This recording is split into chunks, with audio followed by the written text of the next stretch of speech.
Sami'na wa ata'na. Itulah sikap seorang mukmin ketika sampai kepadanya perintah dari Rasulullah sallallahu alaihi wasallam. Sikap ini sebagai bukti keimanannya kepada Rasulullah sallallahu alaihi wasallam dan sebagai bukti kecintaannya kepada Allah Subhanahu wa taala.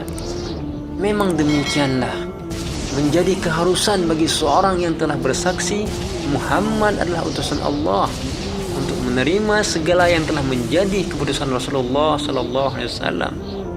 Tidak ada lagi pilihan bagi dirinya kecuali harus tunduk dan patuh, karena Rasulullah sallallahu alaihi wasallam tidak memerintahkan kecuali dalam perintah tersebut mengandung banyak hikmah.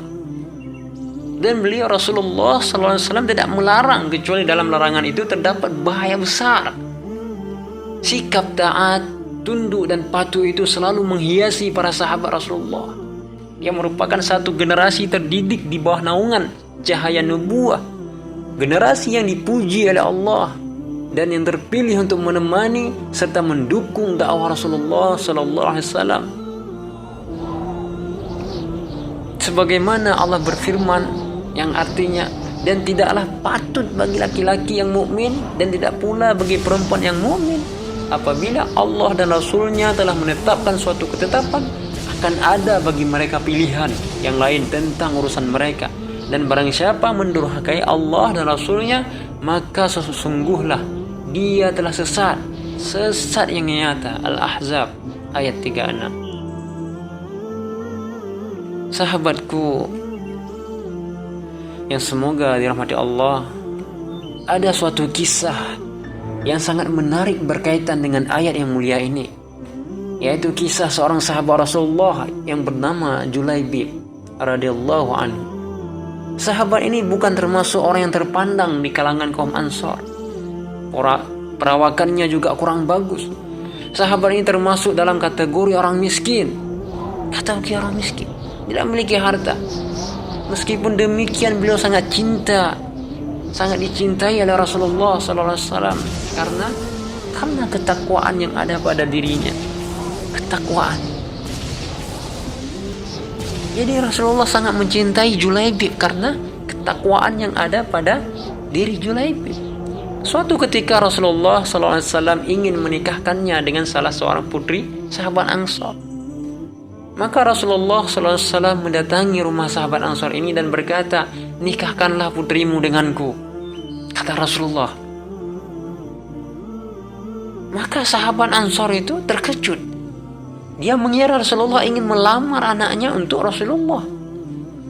Mendengar ucapan Rasulullah sallallahu alaihi wasallam, sahabat tadi tanpa berpikir panjang langsung menerima tawaran Rasulullah. Satu kesempatan yang sangat berharga dan suatu kebanggaan tak ternilai ketika terjalin hubungan dengan Rasulullah. Terjalin hubungan dengan Rasulullah sallallahu alaihi wasallam. Akan tetapi Rasulullah sallallahu alaihi wasallam menjelaskan bahwa pinangan ini bukan untuk dirinya. Kalau begitu pinangan ini untuk siapa, wahai Rasulullah? Katanya dengan penuh tanda tanya. Beliau sallallahu alaihi wasallam menjawab untuk Julaibib radhiyallahu anhu. Dengan penuh kebingungan, sahabat itu menjawab, "Baiklah, wahai Rasulullah, tetapi aku harus bermusyawarah terlebih dahulu dengan istriku." Maka pergilah sahabat ini menemui istrinya. Terlintas di benaknya, apa kata orang jika putriku menikah dengan Julaibib? Bagaimana martabat keluarganya? Bukankah Julaibib orang yang sangat jelek, orang yang miskin, sedangkan aku orang terpandang?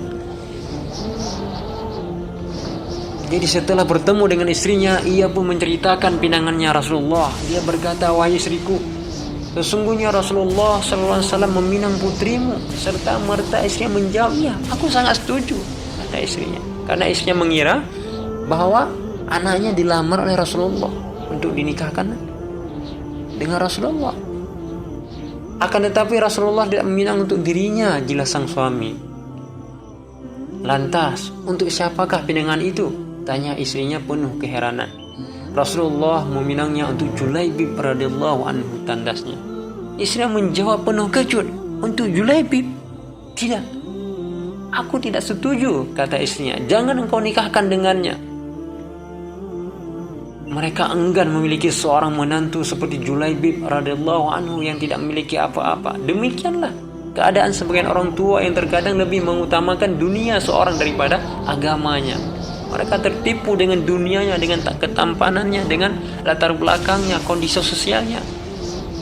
Mereka lupa bagaimana ketakwaan seorang pemuda, seorang sahabat Rasul, dan bahkan Rasulullah sendiri yang datang untuk memintanya, meminangnya. Maka percakapan si ayah dan si ibu tadi ternyata terdengar oleh putrinya yang saat itu berada di kamar sebelah. Lantas bagaimana dengan sikap putrinya mendengar pinangan Rasulullah? Tak disangka ketika bapaknya hendak beranjak pergi untuk menolak pinangan Rasulullah, terdengarlah suara dari dalam kamar. Siapakah yang telah meminangku, wahai ayah? Sang ibu kemudian menceritakan bahwa yang meminang adalah Rasulullah sallallahu alaihi wasallam. Akan tetapi pinangan itu bukan untuk dirinya, tetapi untuk Julaibib. Ternyata putrinya menjawab dengan tegas, apakah kalian menolak perintah Rasulullah SAW? Tidakkah kalian mendengar firman Allah yang artinya, dan tidaklah patut bagi laki-laki yang mukmin dan tidak pula bagi perempuan yang mukmin apabila Allah dan Rasulnya telah menetapkan suatu ketetapan, akan ada bagi mereka pilihan yang lain tentang urusan mereka. Terimalah pinangan itu, karena ia tidak akan menyia-nyiakanku. Ketahuilah, aku tidak akan menikah kecuali dengan Julaibib radhiyallahu anhu, kata putrinya dengan tegas. Masya Allah. Mendengar penuturan putrinya, maka pergilah sahabat itu menghadap Rasulullah SAW. Sesampai di hadapan Rasulullah, ia berkata, wahai Rasulullah, aku menerima pinanganmu. Nikahkanlah putriku dengan Julaibib radhiyallahu anhu. Sungguh satu pernyataan yang menunjukkan ketundukan terhadap perintah Rasulullah sallallahu alaihi wasallam. Wanita solihah ini tak melihat dari calon pendamping hidupnya kecuali dengan pandangan agama. Dia sangat memahami bahwa kemuliaan dan kebahagiaan hidup seorang hanyalah dengan ketakwaan kepada Allah Subhanahu wa taala. Itulah sikap seorang yang beriman kepada Rasulullah sallallahu alaihi wasallam. Perintah Rasulullah selalu didahulukan dari keinginan pribadinya. Dia yakin keputusan Rasulullah sallallahu alaihi wasallam itu yang terbaik. Ya, ilmu selalu membimbingnya kepada kebaikan, ketundukan kepada perintah Allah dan Rasulnya. Maka keesokan harinya Julaibib pun dikabarkan oleh Rasulullah. Tak disangka kebahagiaan pun meliputi Julaibib radhiyallahu anhu. Istri yang solihah akan segera menjadi pendamping hidupnya. Kehidupan baru akan segera ia jalani. Namun kiranya angan-angan itu terasa hilang ketika panggilan jihad mengutuk hatinya. Karena pada saat yang bersamaan Rasulullah SAW memerintahkan kepada kaum muslimin agar berjihad di jalan Allah. Julaibib radhiyallahu anhu dalam kebimbang. Ia bimbang. Ia bingung manakah harus memilih antara istri solihah, kebahagiaan, atau mati syahid yang selama ini dicintainya. Akhirnya ternyata kerinduan terhadap mati syahid di medan perang menjadi pilihan Julaibib. Ia memilih berperang untuk mati karena Allah dibandingkan putri cantik yang berada di dunia. Coba bayangkan, wahai sahabatku. Maka berangkatlah Julaibib radhiyallahu anhu menuju medan perang. Dia tinggalkan calon istrinya yang solihah dan kebahagiaan yang akan segera ia peroleh demi menyambut panggilan Rabbnya, yaitu berjihad jalannya. Sudah menjadi kebiasaan Rasulullah SAW. Beliau sangat memberi perhatian kepada para sahabatnya usai peperangan. Biasanya beliau SAW menanyakan siapa saja yang syahid dalam peperangan itu. Rasulullah SAW bertanya kepada para sahabatnya, siapa saja yang gugur jalan Allah? Mereka menjawab, fulan dan fulan, wahai Rasulullah. Mereka tidak menyebutkan nama yang dicari oleh Rasulullah, yakni Julaibib.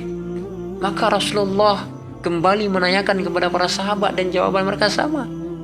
Kemudian beliau SAW berseru, sesungguhnya aku telah